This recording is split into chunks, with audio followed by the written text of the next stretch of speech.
allez-y. Benoît Jaubert, vous le voyez, a apporté quelques objets, du matériel qu'il va nous présenter. Monsieur Benoît Jaubert, le DG d'Optique 2000 est avec nous. Bonjour. Charles Caudrelier également, navigateur, vainqueur de la dernière Route du Rhum. Bonjour. Bonjour. Et Florian Cazenave est également avec nous, ancien joueur de rugby à l'USAP, notamment, club dont on partage tous les deux les valeurs. Mais on n'est pas là pour parler de rugby, quoique je crois qu'on va pas mal en parler avec Benoît Jaubert notamment.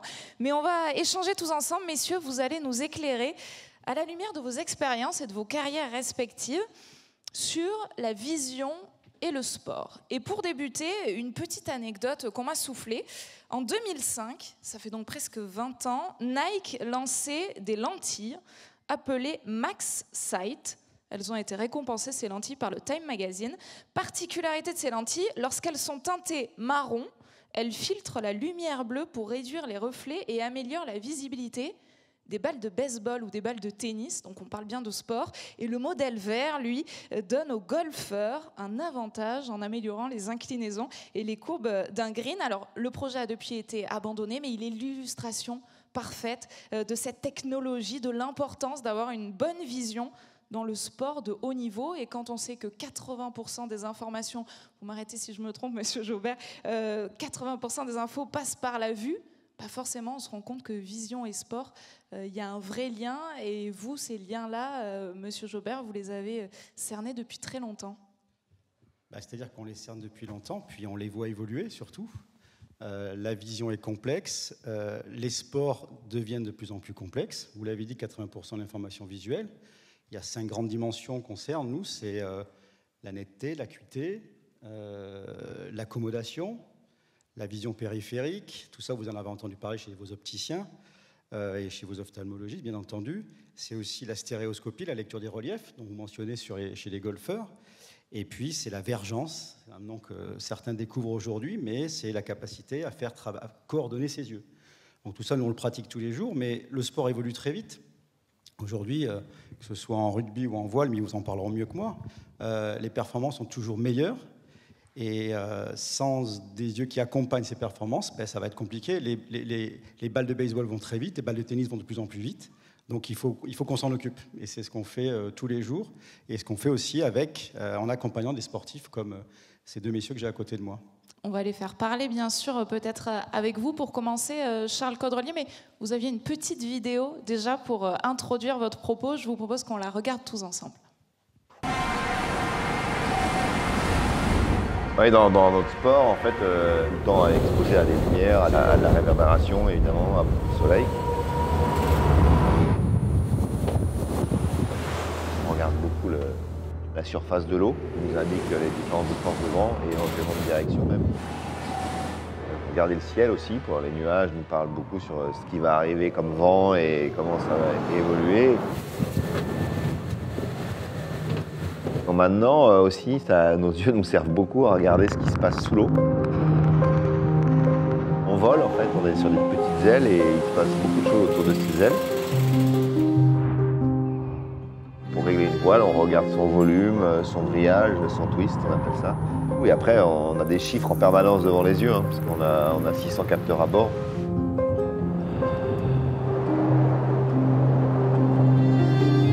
C'est de la concentration, donc c'est à nous de rester vigilants. C'est la base de la navigation maritime, c'est la veille. C'était les yeux des marins.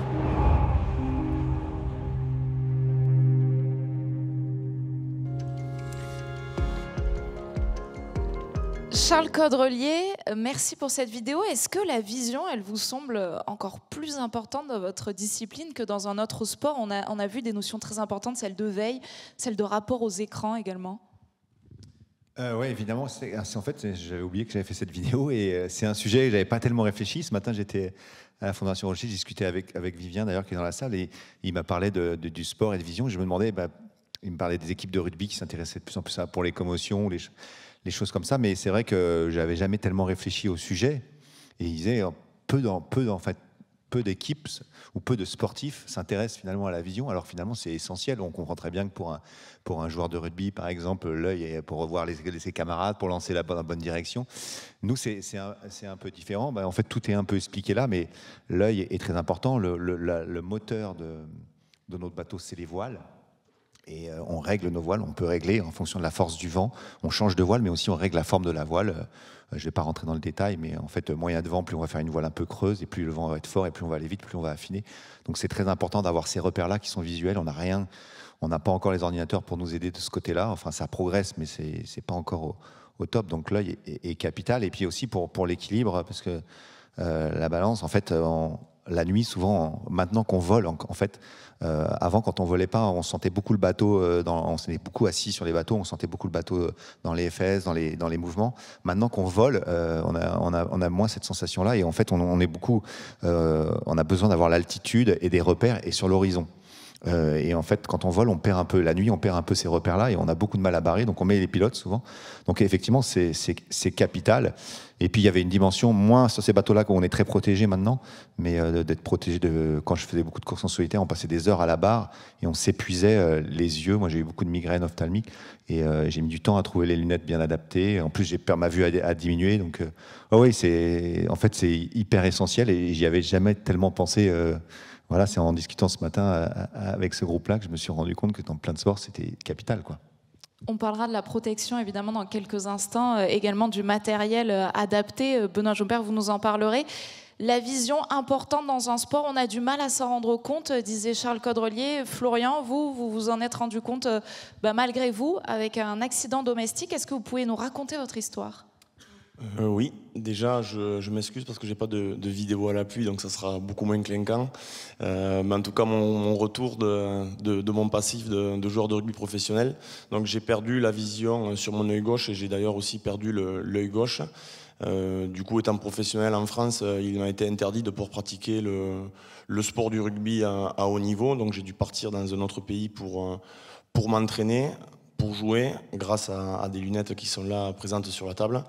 Au bout d'une longue bataille juridique, j'ai pu réintégrer et faire changer la réglementation française pour me permettre de retrouver ma place de joueur de rugby professionnel en France. Et donc, malgré moi, j'ai dû réapprendre à utiliser mon corps, notamment par le prisme de la vision.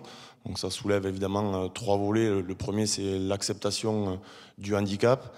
La seconde partie est peut-être la plus importante, l'aspect sécuritaire, parce que pour pratiquer un sport de contact, surtout quand on a un œil en moins, il faut être en capacité de pouvoir se protéger. Et ensuite, je pense le troisième volet qui va nous intéresser aujourd'hui aussi, c'est que la vision est un élément prépondérant dans la performance, et c'est vrai qu'on ne l'utilise pas encore assez sur les sports, même si on commence à y venir un peu, et j'aurai plaisir à vous expliquer un peu plus en détail sur cette fin de matinée. Ouais, on va en parler. Florian, est-ce que vous avez été démuni au moment de votre accident, justement, sur les professionnels que vous avez rencontrés pour vous aider, et on va inviter Benoît Jobert, en tant que professionnel et DG d'Optique 2000, à réagir à vos propos, bien sûr. Sur les professionnels en eux-mêmes, non, parce qu'il y a une véritable différenciation qui est faite entre l'aspect médical et l'aspect pratique du sport, même si ça reste du sport de haut niveau et qu'on est professionnel. Donc il y avait un compte rendu très net, très clair, très précis, qui ne laissait pas de place à l'incompréhension. Donc de ce pan-là, côté accompagnement médical, tout s'est bien passé, si on peut le dire. Du coup, oui, non, c'est plus sur l'accompagnement au quotidien, dans réapprendre à connaître son corps. Voilà, on n'est pas forcément très bien entouré, que l'on soit joueur de rugby professionnel ou simple pratiquant de sport, quant à la réathlétisation ou la réhabilitation après un problème lié à l'œil. Vous en avez conscience, ça, Benoît Jobert ? Nous, on en est conscient. Donc déjà, Florian dit qu'il a été bien accompagné médicalement. Moi, ça me rassure, parce qu'il faut quand même se dire qu'on a un système de santé en France qui est merveilleux, qui a encore plein de progrès à faire, mais sur la filière optique, la filière totale, on a un des marchés les mieux équipés et qui connaît de très belles évolutions. Et ça, il faut pas l'oublier, c'est vraiment très important. En revanche, sur le sport, nous, on a un enjeu, c'est se faire rapprocher le médical et le sportif. On a la chance, par exemple, d'ailleurs, Florian est de la partie, on accompagne une étude sur les commotions cérébrales et leur impact sur la santé visuelle. Ça s'appelle « Regard sur le cerveau », où on s'aperçoit que la commotion, aujourd'hui, elle a un traitement, un protocole particulier. Il faut faire évoluer ce protocole parce qu'il y a de plus en plus de conséquences à court terme qu'on peut prévenir, mais ça demande de changer d'attitude. Et ça, c'est avec les fédérations qu'on le fait, avec les professionnels du sport aussi qu'on a cette réflexion. Mais il a fallu attendre 2023 pour qu'on se rende compte que la vision était impactée dans une commotion cérébrale ? Tout évolue. Aujourd'hui, 70% des Français ne savent pas qu'ils peuvent faire du sport avec une lunette corrigée à la vue. Même Charles a passé un certain temps, il me le disait en coulisses, il a parlé de migraines ophtalmiques, il les avait, et a priori, il va peut-être vous le confirmer, mais d'avoir s'être équipé correctement, ça lui a aussi un petit peu changé les choses. Et je pense que c'est important de le savoir. J'ai une petite anecdote à vous conter. Un jour, j'ai eu la chance de faire un vol Paris-Calvi dans un cockpit chez Air France, et j'avais le commandant et sa copilote qui étaient équipés de lunettes qu'ils avaient achetées dans des magasins de sport, tout va bien, simplement elles n'étaient pas polarisées, et ils avaient le soleil plein les yeux. Et ils se sont dit, et moi je les regardais, je leur disais, mais vous savez que vous pouvez peut-être être beaucoup plus confortable dans l'exercice d'une mission, qui est quand même une mission périlleuse, c'est pas du sport de haut niveau, mais c'est une mission périlleuse. Et donc, voilà, on est confronté tous les jours à ça, nous, aujourd'hui, et je pense qu'il y a un véritable enjeu pour demain. On pourra parler de projection, mais moi je pense qu'il y a un enjeu de santé visuelle et un enjeu aussi de sportif. Et on parlera tout à l'heure de protection et de performance, parce que c'est les deux qui sont en jeu, en fait. C'est se protéger et être plus performant. Et je vais rebondir par rapport à ça. C'est vrai que jusqu'à il y a un petit peu de temps, la lunette était le seul moyen de pouvoir voir mieux. Et c'est vrai que je découvre à vos contacts et de toutes les interventions que je peux faire qu'on sent quand même une volonté collective d'utiliser ces lunettes-là comme un moyen de performance, qu'elles soient dans le travail ou dans le sport. Et c'est la véritable évolution qu'il y a sur ces dernières années-là, c'est que tout le monde maintenant s'intéresse à vouloir permettre au maximum de gens de pratiquer le sport qu'ils aiment et de même pouvoir augmenter leur performance grâce à cet outil-là, comme peut l'être toutes sortes d'autres accessoires qui sont rentrés dans nos habitudes communes. Si bien qu'on devrait avoir, en tant que sportif de haut niveau, plusieurs paires de lunettes. On imagine, pour vous, Charles, qu'il y en a plusieurs parce que les éléments naturels changent, il y a plus ou moins de vent, plus ou moins de soleil. Racontez-nous comment vous vous équipez. Moi, j'ai la chance de travailler avec Bollé depuis quelques temps, la marque de lunettes, et en fait, ils ont vraiment une volonté de se développer dans le nautique, donc ils m'ont demandé qu'est-ce que j'avais besoin. Donc nous, la première chose qui a été une révolution pour nous, ça date pas d'hier, c'est le verre polarisé, parce qu'en fait, ça augmente énormément les contrastes et ça enlève tout ce qui est, comme on disait, les reflets. Donc comme on lit à court terme, on lit beaucoup la direction du vent et la force du vent sur l'eau. En fait, ça augmente les contrastes et en fait, on voit quand il y a plus de vent, le vent est plus sombre. Et après, pour lire la direction du vent aussi, il y a certains mecs qui sont très doués qui arrivent à 5-10 degrés, à savoir que le vent va changer de 5-10 degrés. Pour nous, 5-10 degrés, c'est énorme. Et sur des petits parcours, ils arrivent à lire ça. Donc ça, c'était essentiel. Mais au début, ça posait des problèmes. C'est qu'on avait des écrans qui marchaient pas parce qu'il y avait avec le polarisé, en fait, ça marchait pas. Donc on a dû aussi. Ils ont trouvé une formule. Voilà. Et aussi, on a des verres qui adaptent aussi à la luminosité, qui changent beaucoup. Donc on a toutes ces fonctions-là qui sont intéressantes, qui sont des atouts pour nous. Donc voilà. Et après, on a aussi, quand on barre, beaucoup de projections d'eau quand on barre à haute vitesse. Et là, les yeux s'abîment énormément. Donc là, on porte plutôt des masques parfois dans le mauvais temps. Sinon, on n'arrive pas à barrer. Et voilà. Bon, maintenant, on est de plus en plus protégé derrière des casquettes. Donc enfermé parce qu'on va très vite. Mais souvent, quand on barre enfermé, on perd la sensation du vent sur le corps qui est quand même important. Et donc souvent, on sort quand même un bout la tête. Et là, du coup, il faut protéger les yeux parce que sinon, au bout d'une heure, vous êtes... Donc voilà, on a toutes ces solutions-là. Protection, c'est pas que vision, c'est aussi protection. Enfin, c'est la protection de l'œil, comme au rugby, j'imagine, là, dans ce cas-là. Ce qui est intéressant, c'est que tout ce que vous entendez là devient un enjeu industriel, voire un enjeu industriel national, parce que ces innovations-là, les verres qui teintent au soleil, les traitements, les formes indéformables, là, peut-être que vous avez l'avenir du rugby français sur la table. C'est-à-dire que les gamins qui n'osent pas aller au rugby aujourd'hui, ils peuvent s'équiper de ces lunettes qui sont très légères, qui sont faites dans un matériau indéformable, avec une petite coque dessous qui permet d'être corrigée à la vue et qui peuvent rassurer plein de parents. Et ces innovations-là, on a la chance d'avoir des champions mondiaux en France avec lesquels on travaille pour justement accompagner. Et c'est les sportifs qui, dans certains cas, ouvrent la voie. Et ça, c'est extrêmement intéressant pour nous. Mais ce matériel, aujourd'hui, la mauvaise presse, c'est contraignant de prendre une paire de lunettes. Vous dites, les jeunes rugbymen qui pourraient commencer le sport avec ce masque-là, mais aujourd'hui, c'est pas un réflexe, en tout cas, de s'équiper avant de faire du sport. À tort, hein, bien évidemment, mais est-ce que les mentalités doivent changer aussi sur ce point de vue-là ? Oui, elles doivent changer, mais c'est aussi à nous de les aider à changer, et c'est collectif, c'est ce que disait Florian. Aujourd'hui, nous, on a la chance, alors je parle pour moi, mais je ne parle pas que pour moi, c'est la filière, on a un maillage très, très important, et c'est à nous aussi d'aller parler au club et à leurs licenciés. Nous, on est supporters des JO, on a cette chance-là, on en est très fiers, et à travers ça, ce qu'on cherche, c'est justement à faire savoir qu'il y a plein de choses qui peuvent se passer. Donc on a un team olympique, par exemple, où il y a des gens qui sont aussi équipés, et plus ça ira, plus on générera justement ce réflexe qui devrait devenir une routine. Et c'est ça notre objectif. C'est pas vendre pour vendre, c'est juste équiper, s'occuper de la santé visuelle des Français. C'est un des aspects qui est très important pour leur vie quotidienne. Le matériel, c'est la solution la plus facile. J'ai envie de parler de chirurgie. Ça, c'est plus contraignant. Et surtout, quand on corrige, par exemple, une myopie via la chirurgie, on n'a pas cet aspect de protection qui est primordial dont vous nous parlez. Vous n'allez pas opérer Charles Cordelier pour les problèmes qu'il a. Il va falloir l'équiper. La chirurgie peut être utile, mais elle ne fera pas tout. Ça, c'est clair. Et par contre, le port d'une lunette qui est quand même assez facile et de plus en plus légère va vraiment aider. Et c'est là-dessus qu'il faut qu'on insiste auprès des différents pratiquants et surtout de différents sports. Parce que ce qu'on voit, c'est que tous les sports sont concernés. Il y a 30 ans, on n'aurait jamais parlé de ça sur ce plateau. Alors qu'aujourd'hui, dans le sport, le sujet vision fait partie de la discussion d'équipement des gens préalables. Et ça, c'est important.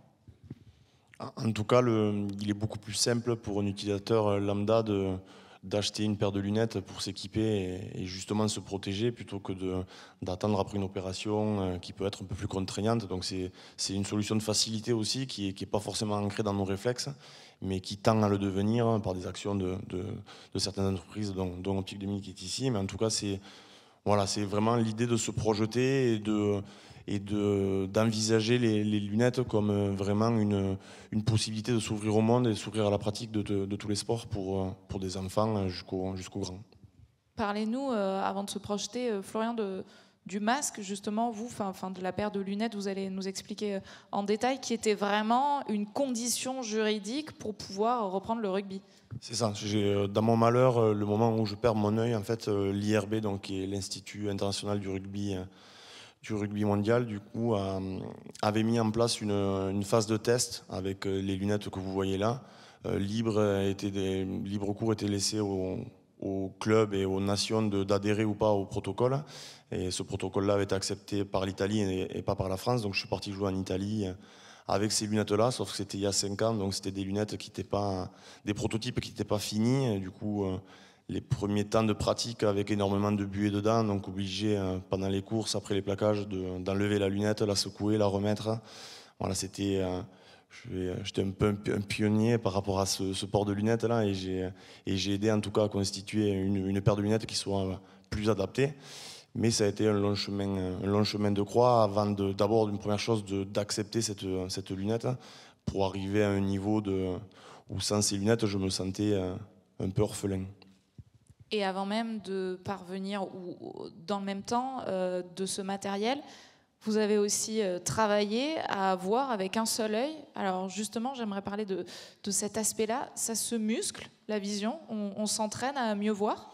Alors en tout cas, je pense qu'on a tendance à trop souvent résumer la vision au seul fait de voir, alors que nos yeux voient énormément de choses, mais la prise d'information que prend le cerveau sur notre champ de vision, il est très restreint, très réduit. Donc la vision aussi, on parle de vision périphérique, elle est aussi d'entraîner son cerveau à prendre plusieurs informations en même temps. Du coup, dans mon cas, ayant perdu un champ visuel assez important, il a fallu se réadapter de par ma posturologie et aussi de par des réflexes neurologiques différents. Et du coup, s'entraîner évidemment à être capable de prendre plusieurs informations sur le même moment pour vraiment entraîner son cerveau à se sentir à l'aise sur une prise d'information multiple. Vous pouvez nous parler d'un exercice, par exemple. Je sais que c'est des exercices que vous faites aujourd'hui avec des joueurs de rugby que vous entraînez. C'est ça. Bon, après, pour bien comprendre la chronologie de de la compréhension de la pratique. En tout cas, on a tendance à parler souvent de joueurs qui sont inconsciemment incompétents, c'est-à-dire des joueurs qui ne savent pas pourquoi ils loupent les choses, à des joueurs qui passent à être consciemment incompétents, donc qui arrivent à comprendre pourquoi ils n'y arrivent pas. Consciemment compétents, ils arrivent à comprendre pourquoi ils le font. Et inconsciemment compétents, on atteint le stade du très très haut niveau où ce sont des réflexes et on n'a plus besoin de réfléchir à ce que l'on fait.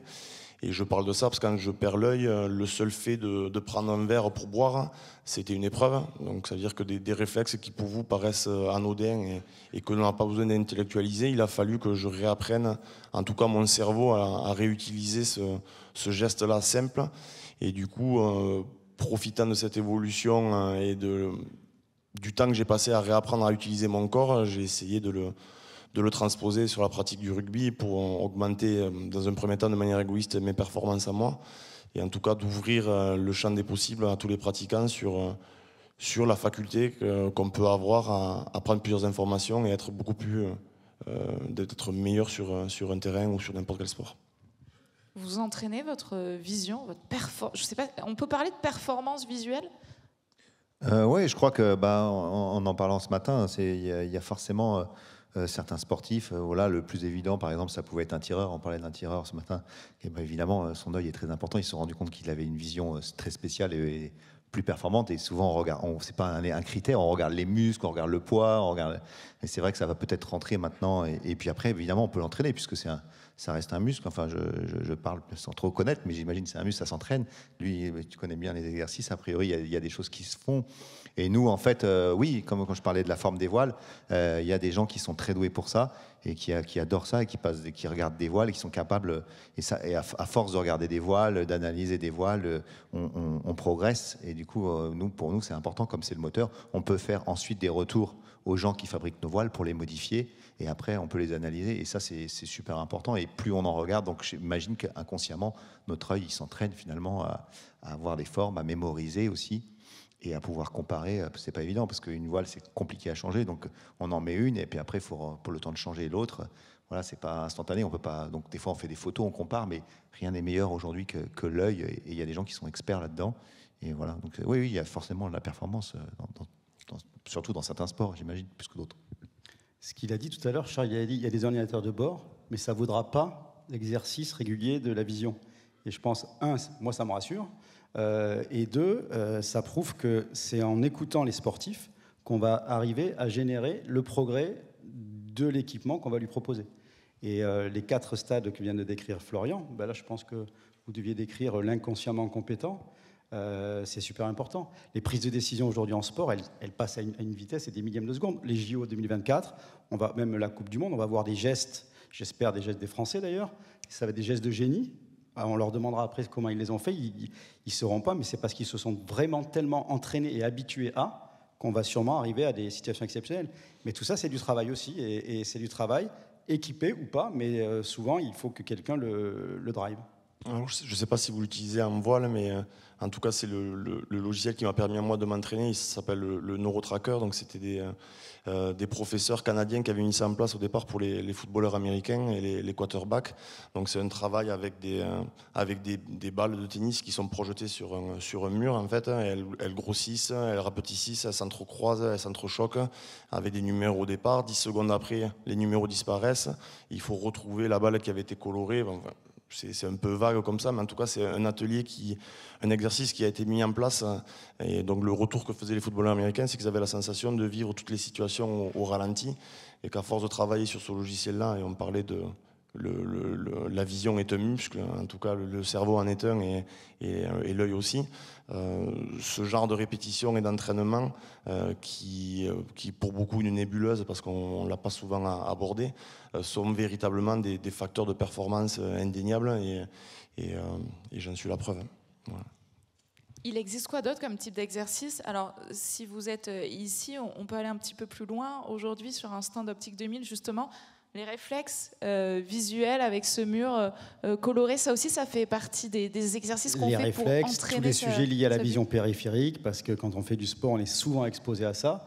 Et nous, on intervient sur les villages des JO, auprès des entreprises qui sont aussi demandeurs, sur ces exercices-là pour aider les gens déjà à comprendre ce qu'ils sont et après à détecter aussi leur axe de progrès. Donc oui, il y en a plein, et notre stand accueille à chaque fois qu'on fait et ça c'est intéressant parce qu'à chaque fois on propose ces tests-là, que ce soit dans les villes, on en propose aussi en audio, mais aussi en optique sur des événements un peu culturels ou autres, on a des centaines, voire des milliers de gens qui viennent de toutes les catégories d'âge. Donc il y a une conscience qui a lieu, et les gens sont demandeurs. Donc si on propose, ils sont demandeurs. Et ça, c'est très important à avoir en tête parce que ça veut dire qu'on a encore du chemin à parcourir, qu'on n'a pas encore fait tout le boulot. Et je pense que c'est important à en tenir compte sur ce qui va se passer dans les années à venir. Je sais que le rugby est un sport qui vous tient à cœur, en pleine Coupe du Monde en plus. Antoine Dupont, le demi-de-mêlée, quand il prend le ballon et qu'il arrive à analyser l'information très vite autour de lui pour savoir quoi faire, c'est qu'il a une vision performante. Antoine Dupont, depuis qu'il a 3 ans, il a un ballon de rugby entre les mains. Donc, vous inquiétez pas, il a une fluidité de geste, il a une vision du jeu.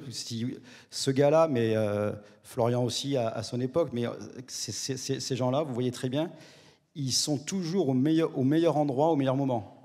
Carlos Alcaraz aussi. Pourquoi ? Parce qu'ils ont une vision du jeu qui fait qu'elle est peut-être supérieure aux autres. Elle a été soit développée, soit elle est un peu innée, mais elle leur permet de tellement anticiper les choses qu'ils sont au-dessus des autres, naturellement. Et ça, c'est quelque chose, on espère que ça va se reproduire jusqu'au 28 octobre, mais c'est une caractéristique que vous devez voir chez certains plus que chez d'autres dans vos disciplines et dans tous les autres sports.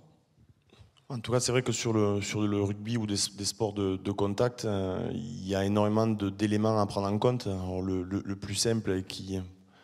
Quand on le vit, on s'en souvient, c'est quand vous avez en face de vous un joueur qui fait 110 kg, qui arrive à 30 km/h, que vous devez en même temps lire la trajectoire du ballon pour l'attraper, mais qu'en même temps vous sentez qu'il va venir sur vous, et qu'en même temps vous devez vous poser la question à qui vous allez faire la passe.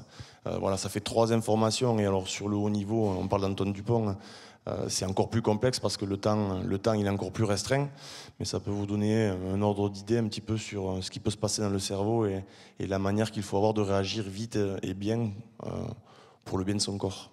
Les bateaux volent de plus en plus vite. Charles, il a dit, ils volent. Il ne flotte plus, ils volent. Et les joueurs de rugby vont aussi de plus en plus vite. Donc ça pose des belles questions. De toute façon, on dit souvent il a une bonne vision du jeu. Je pense que finalement, intrinsèquement, ça compense. Et c'est vrai que moi, j'ai fait du golf étant jeune et j'étais assez bon parce que j'arrivais très bien à évaluer les distances. Et en fait, maintenant, j'y pense aujourd'hui, mais c'est là où finalement je m'habituais. Et c'est vrai qu'aujourd'hui, ça m'a servi pour le bateau. Parce que quand on prend un départ, souvent, il faut couper la ligne à l'instant 0, mais pas avant. Il faut évaluer la distance, le temps qui reste. Il y a des ordinateurs, mais c'est beaucoup à l'œil. Et c'est vrai que ça m'a toujours aidé sur les départs parce que j'ai pas fait beaucoup de régates étant jeune. Moi, je suis démarré très tard, donc j'ai pas cette culture-là. Mais ça m'a énormément aidé et puis dans les croisements aussi, parce que quand on est sur les départs, on évalue un croisement, c'est l'œil, puisqu'il faut choisir on voit la vitesse de l'autre bateau, il faut savoir est-ce qu'on va croiser devant, derrière, est-ce qu'il faut changer sa trajectoire. Ça aide énormément. Et puis après moi, j'ai des copains qui ont fait la voile très petit. Là, je pense à eux. C'est vraiment inconsciemment compétent, je pense. On appelle ça des excellents tacticiens. C'est ceux qui lisent le vent à très court terme. Et ils sont capables de voir vraiment des variations de vent en force. Tout le monde arrive parce que c'est le contrat, c'est assez facile à lire. Mais ils voient des variations en direction et on parle de quelques degrés parfois. Et je me demande toujours, mais comment ils font? Ou alors on se dit, ils ont eu de la chance. Et en fait, c'est des gens qui ont je pense, c'est la vision. Ils arrivent à lire sur les rides de l'eau la direction du nouveau vent qui arrive ou du vent qu'il va y avoir plus loin. Et voilà, c'est inconsciemment compétent. Et ça, c'est parce qu'ils ont fait ça depuis l'âge de 4-5 ans. Moi, j'ai démarré plus tard et puis j'ai pas fait tellement ce poste-là, dans des plus gros bateaux où on a plus de chiffres. Et voilà, mais j'ai pas développé cette compétence. On n'est pas un bon champion sans une bonne vision? On n'est pas...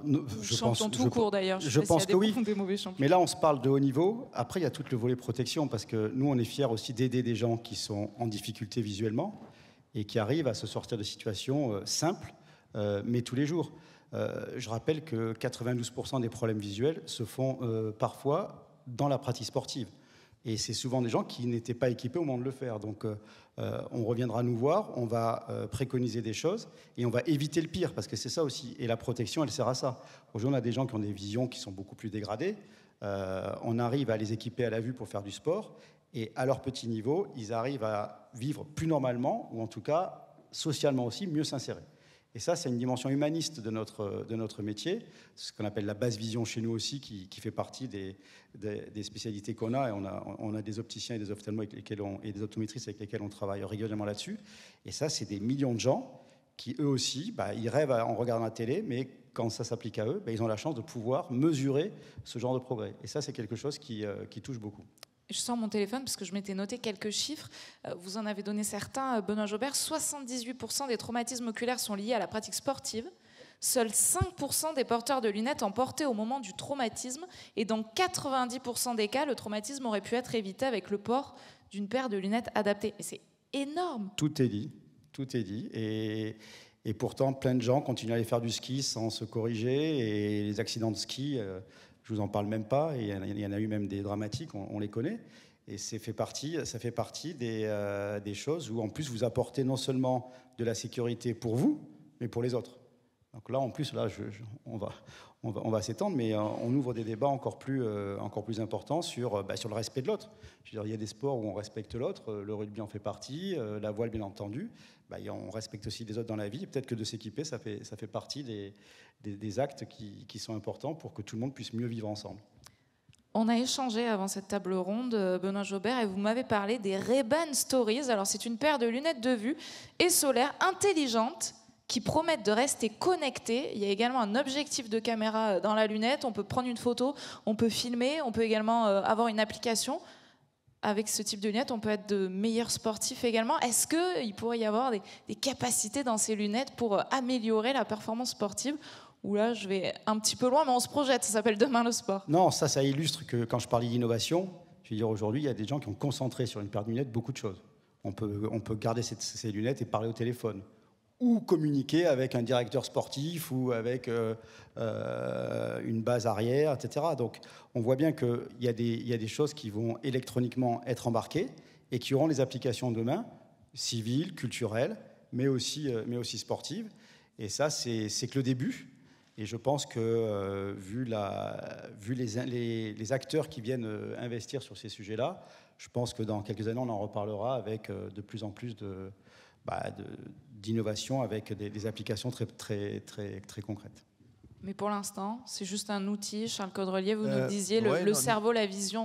Non, mais nous, on a développé des... Alors, c'était un peu les débuts, mais on a développé des lunettes pour que le barreur, par exemple, puisse avoir des informations dans un petit coin, comme ça, voir où est situé le bateau sur la carte. Parce que quand les parcours sont très rapides, des fois, on n'a pas le temps d'aller... Voilà, on a un écran d'ordinateur où on regarde la navigation, mais où on a quelques chiffres, mais on a fait des trucs comme ça. C'était un peu du bricolage.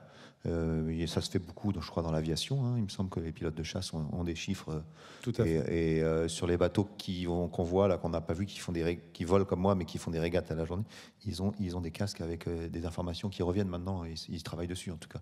Parce que c'est plus simple que d'avoir un écran à côté. Donc voilà, ça va arriver, bien sûr. Enfin, c'est déjà en cours. Aujourd'hui, ça semble pour l'instant de l'ordre du gadget. C'est de l'expérimentation, on va dire.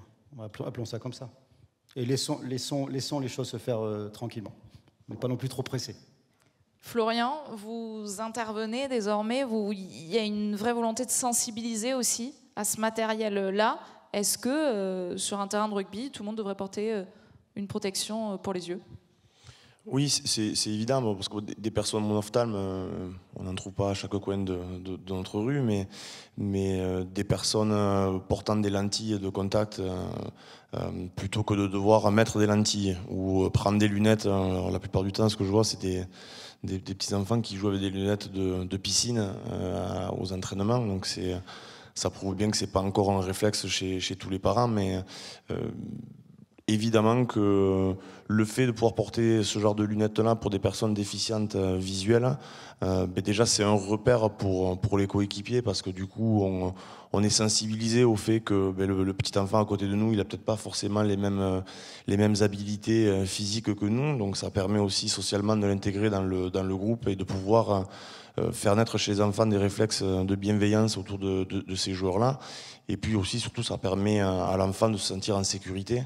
Et du coup, les parents se sentent aussi en sécurité, parce qu'un enfant qui potentiellement pourrait se restreindre à ne pas faire un sport parce qu'il a peur, justement, que ça puisse impacter, ou en tout cas que son acuité visuelle puisse le mettre en danger, la solution des lunettes de protection est évidemment la plus importante. Et des parents rassurés, ça change tout, ça je peux vous le dire. Lunettes de piscine, ça a fait sourire tout le monde. Ça montre. C'est un sujet très sérieux, les lunettes de piscine, parce que la Fédération française de natation, que j'ai eu la chance de rencontrer récemment, c'est 410 000 licenciés quand même. Et on ne peut pas trop mettre de lentilles sous l'eau, c'est vraiment des lunettes de piscine. Et maintenant, on les corrige à la vue aussi. Donc pareil, même sujet. Et on a la capacité de faire des petites coques correctrices. Et ça facilite et ça change aussi la vie de beaucoup de nageurs partout sur le territoire. Donc pareil, même chose. Les enfants seront plus à l'aise dans l'eau et les parents sont plus ouverts à les amener. Bien sûr, mais ça nous fait sourire quand on entend Florian dire que de petits rugbymen viennent avec des lunettes de piscine tout de suite, sur un terrain de rugby. Je dis non, effectivement, on est bien d'accord. Mais c'est sûr qu'il a dû en voir quelques-uns. Non, c'est surprenant. Bon, évidemment, je caricature un petit peu, mais c'est arrivé et que ces lunettes que vous voyez là n'ont pas été complètement démocratisées encore. Et malgré tous les efforts de toutes les parties prenantes dans la création des lunettes, c'est vrai que le pas des parents vers la recherche, ou en tout cas la recherche d'informations vis-à-vis de la pratique de leur enfant est aussi un élément moteur quant à l'évolution de la pratique. Vision et sport, améliorer ses performances et se protéger. J'espère que vous avez appris beaucoup de choses pendant cette table ronde. Merci à vous, messieurs. Avant de se quitter, il y a quelqu'un qui voulait venir conclure cette table ronde. C'est Agnès Firmin-Lebaudot, ministre déléguée chargée de l'organisation territoriale des professions de santé auprès du ministère de la Santé et de la Prévention. Je ne sais pas si Madame Firmin-Lebaudot est là. Elle est là. Bonjour. Merci d'être avec nous. Bonjour. Vous teniez à être là, Madame la Ministre, pour apporter un mot de conclusion. Et je sais que ça vous tenait à cœur, ce sujet de la vision et de la performance. Alors ça me tient à cœur à plus d'un titre. D'abord, quand on parle de vision, on parle de santé. Donc c'est quelque chose d'important. Et on sait à quel point, même si les 5 sens sont importants, la vision est sans doute un des sens qui nous permet de faire, j'allais dire, presque le plus de choses ou qui handicapantes lorsque... on ne voit plus suffisamment. Tout d'abord, dire à Charles tout le plaisir que j'ai de le retrouver sur ce parquet du Studio 104. Nous avons lancé quelques transats Jacques Vabre en commun ici. Et Charles en a gagné 2, 3 je crois. Voilà. C'est un sujet important, c'est un sujet dont je me suis préoccupée d'abord en tant que parlementaire, puisque j'ai une proposition de loi qui a été votée, et c'était sur l'accès des opticiens dans les EHPAD. Tant le renouvellement des lunettes pour les personnes âgées dans les EHPAD était pour moi un sujet important, puisqu'une personne âgée qui ne voit plus est une personne âgée qui s'isole, et donc qui ne participe plus, j'allais dire, à la vie de l'établissement, et donc qui perd de l'autonomie. Sur le sujet qui vous occupe et vous préoccupe, à l'heure où on parle des Jeux Olympiques et Paralympiques, l'enjeu de faire prendre conscience que la vision est un enjeu majeur pour tous les sportifs est, à mon sens, quelque chose d'important, parce que je ne suis pas sûre que dans le cadre, quand on parle de sport-santé, on pense vision, vraiment. Et donc, merci de mettre ce sujet, j'allais dire, presque au cœur du débat. Alors, je vous ai écouté tous les deux très attentivement. Charles a dit avoir la vision du jeu, très clairement. Et en ça résume tout à fait ce que l'œil nous permet de faire lorsqu'on est sportif. Et le fait de ne pas forcément avoir la vista peut nous empêcher de ne pas pouvoir faire. Donc, pour moi, le débat que vous avez ouvert pose la question de l'éducation à la santé visuelle et de prendre en compte très tôt, en termes de politique de prévention, que de porter les lunettes lorsqu'on va à la piscine, de mettre les lunettes de soleil lorsqu'on fait de la voile, parce qu'on sait bien que la réverbération est un enjeu majeur, et que lorsqu'on voit bien, parfois lorsqu'on voit très bien, c'est ce qui fait la différence sans doute entre certains champions et certains très grands champions, lorsqu'on a la chance aussi d'avoir une vision naturelle très périphérique, on est Antoine Dupont ou pas. Mais néanmoins, lorsqu'on veut faire du sport, on doit aussi prendre conscience que grâce à une bonne vision, eh bien, on peut faire bien du sport. Lorsqu'on veut faire du patinage, le sport que j'ai fait, malgré tout, grâce à la vision, la notion d'équilibre, elle est plus ou moins perturbée. Lorsqu'on joue au tennis, les enjeux de coordination, ils se font que si on a une bonne vision. Donc dans tous les sports, dans toutes les pratiques sportives, c'est bien la vision qui commande, j'allais dire, notre cerveau et qui commande notre capacité à pratiquer le sport, peu importe. Je pense que... Et donc, pour moi, l'un des enjeux dans la politique de sport-santé que nous mènerons et que nous menons, il y a beaucoup d'enjeux. Mais l'enjeu de la vision est pour moi quelque chose d'important. Et pouvoir permettre les pratiques... et vous avez parlé d'innovation, là aussi, l'enjeu de l'innovation est important parce qu'on sait bien que, malgré tout, lorsqu'on porte des lunettes, il y a des sports qui sont difficiles à pratiquer. Et donc, comment aussi on peut développer la pratique de tous les sports, même si on doit porter des lunettes. Parfois, les lentilles, c'est pas possible. Et donc, tous les enjeux autour de l'innovation, pour pas que avoir une mauvaise vision soit un élément bloquant, sont pour moi aussi source d'intérêt. Et en tout cas, j'y porte un regard plutôt bienveillant. Mais je le redis, ce pourquoi vraiment je tenais à venir d'abord vous écouter, c'est aussi dire que, mais j'en ai vraiment l'intime conviction, que ce n'est pas quelque chose de naturel. D'abord, on a tout un travail autour de la prévention, mais quand on parle de sport-santé, quand on parle de prévention, l'hygiène visuelle, entre guillemets, ce n'est pas quelque chose auquel on pense en premier. Et donc, il faut aussi, grâce à la pratique du sport, peut-être remettre l'enjeu de l'hygiène visuelle au cœur du débat. On l'a via un autre biais, qui est celui du temps qu'on passe sur les écrans, qui est quelque chose aussi d'important. On peut l'avoir assez vite avec l'enjeu du télétravail, et donc du temps qu'on passe à la maison devant les ordinateurs. Donc, à plusieurs niveaux, la santé visuelle doit être une de nos préoccupations en termes de santé publique, et en l'occurrence, en ce qui vous concerne, en termes de sport-santé. Et c'est aussi l'intérêt du sport-santé de mettre certains sujets de politique publique en avant. C'est ce que vous faites aujourd'hui, et je tenais vraiment vous en remercier. Et nous, on vous remercie d'être venus aujourd'hui pour donc cette table ronde autour de la vision et du sport. Merci beaucoup à tous les quatre. Et on va relaisser la parole à Messaoud et Inès qui vont nous demander de partir, c'est ça? Et de laisser la place à la prochaine table ronde. Très gentiment, évidemment. Merci infiniment, c'était passionnant.